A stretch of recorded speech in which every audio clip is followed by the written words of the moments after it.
Salam, selamat hari Minggu, Bapak Ibu, kasih Tuhan sekalian.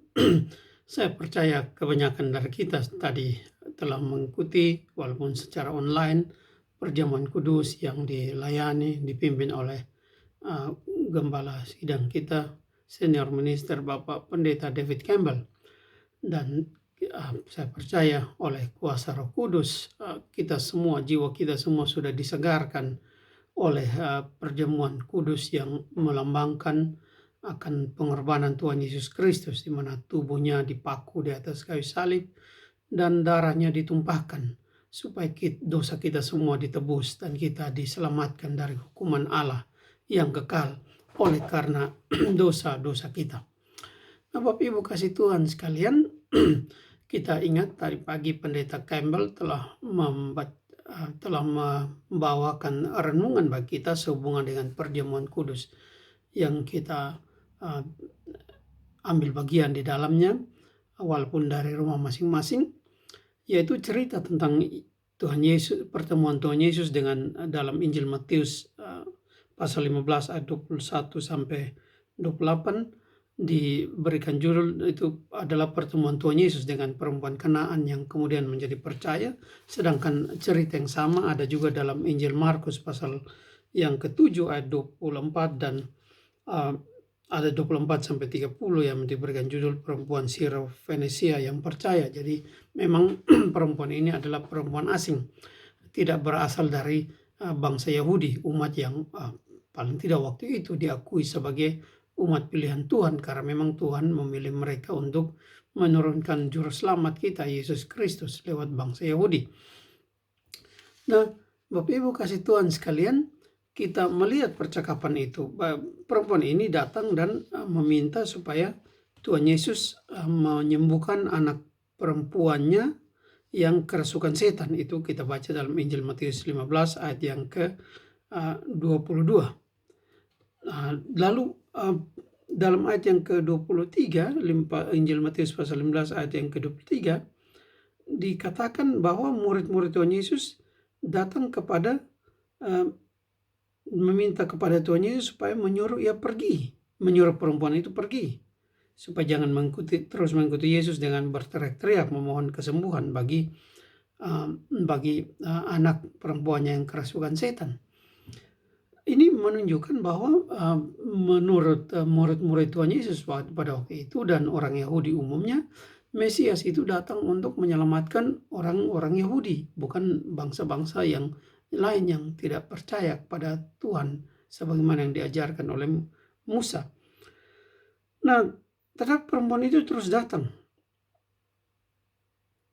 Dia datang kepada Yesus dan terus meminta supaya Tuhan Yesus menolongnya.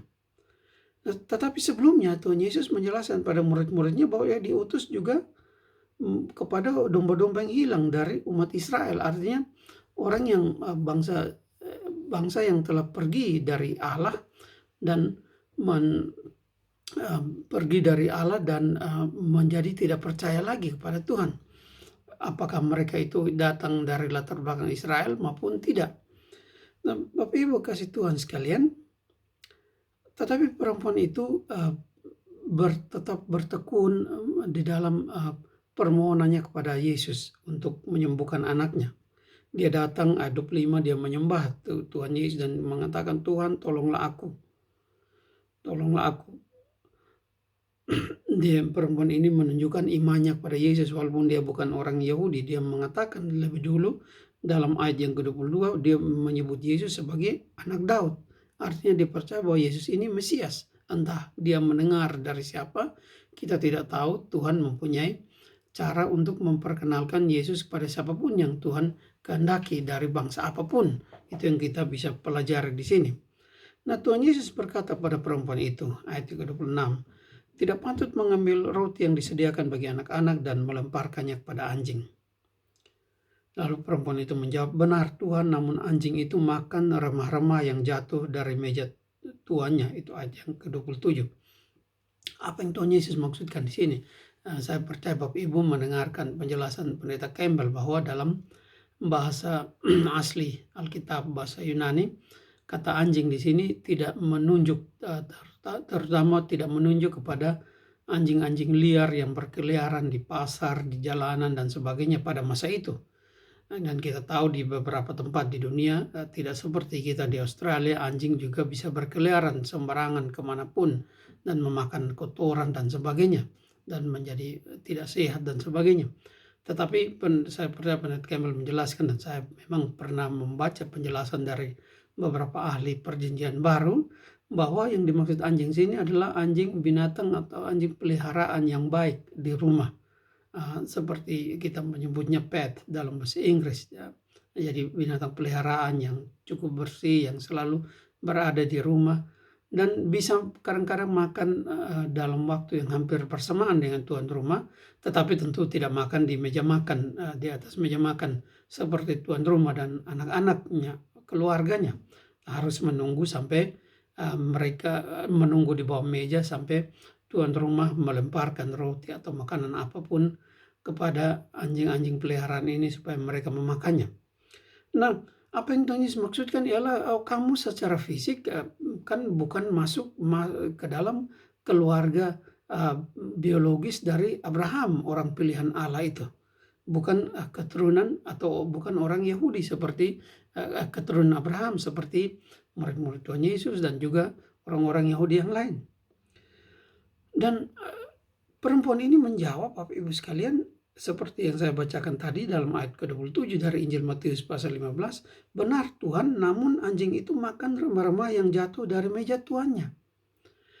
Dan Tuhan Yesus melihat, Bapak Ibu, betapa besar iman perempuan ini.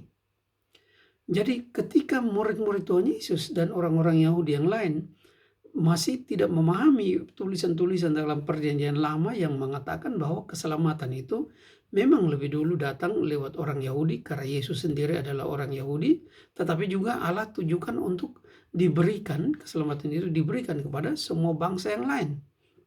Nah, Bapak Ibu sekalian, kalau murid-murid Tuhan Yesus dan kebanyakan orang Yahudi atau mungkin semua pada waktu itu belum memahami hal itu, murid perempuan ini sudah memahaminya.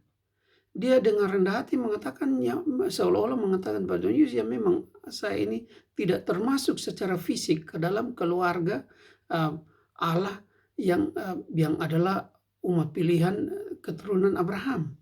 Tetapi dia percaya bahwa berkat lewat Abraham itu diberikan bukan hanya pada orang Yahudi yang percaya, tapi kepada siapapun dari bangsa apapun yang menerima Yesus sebagai Tuhan, sebagai Mesias.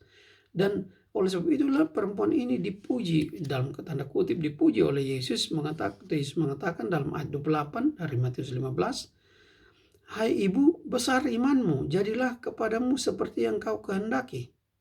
Dan penginjil Matius menjelaskan di bagian akhir dari ayat 28 tadi, dari Matius 15 ayat 28 tadi, dan seketika itu juga anaknya sembuh. Jadi Tuhan Yesus mengatakan pada perempuan ini, besar imanmu. Mengapa Tuhan Yesus mengatakan ibu besar imanmu? Karena ibu ini sudah percaya pada saat itu bahwa keselamatan yang datang lewat Mesias, anak Allah, itu diberikan bukan hanya kepada bangsa Yahudi, tetapi kepada semua orang di seluruh dunia, bangsa-bangsa lain sekalipun yang percaya kepada Yesus, seperti dia yang adalah orang asing, yang adalah bangsa lain yang percaya pada Yesus.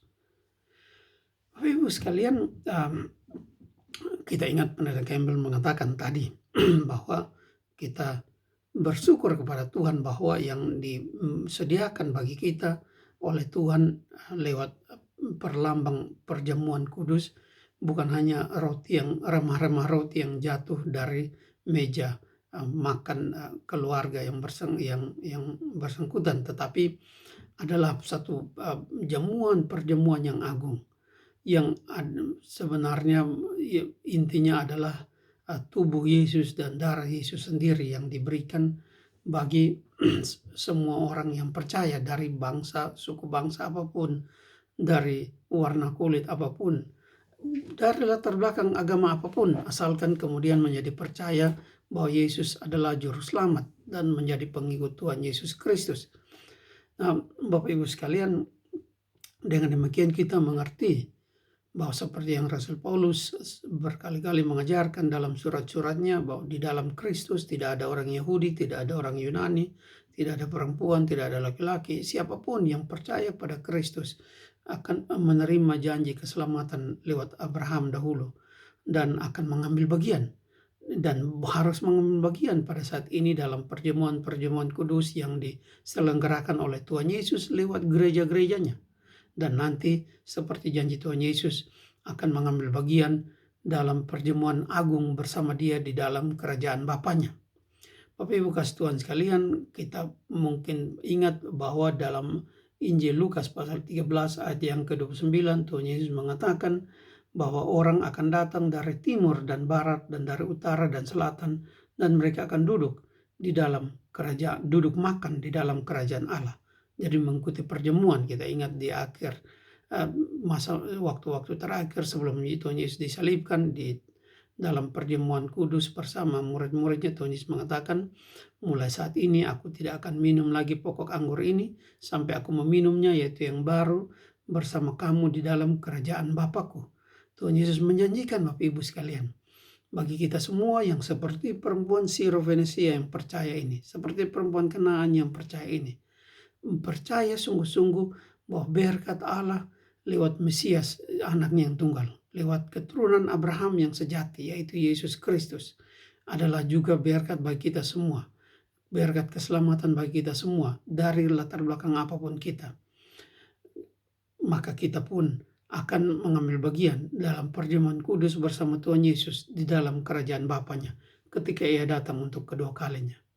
Renungkanlah firman ini dan bersyukurlah kepada Tuhan, sebab walaupun kita tadinya tidak layak oleh karena dosa kita, tadinya kita tidak termasuk karena kita secara fisik bukan keturunan, kebanyakan kita paling tidak bukan keturunan Abraham, tetapi oleh karena Kristus kita sudah dimasukkan ke dalam perjanjian keselamatan dan menerima janji yang sama dengan murid-murid Tuhan Yesus dahulu, dengan perempuan Syro-Fenisia yang percaya ini, bahwa ketika Tuhan Yesus datang kembali, bukan hanya kesembuhan atau apapun berkat-berkat jasmani yang bisa kita terima, tetapi keselamatan yang kekal akan kita terima ketika kita semua duduk makan perjamuan akbar yang agung bersama semua orang percaya dari barat dan dari timur, dari utara dan dari selatan, bersama Tuhan Yesus sebagai pimpinan perjamuan di dalam kerajaan Allah yang kekal.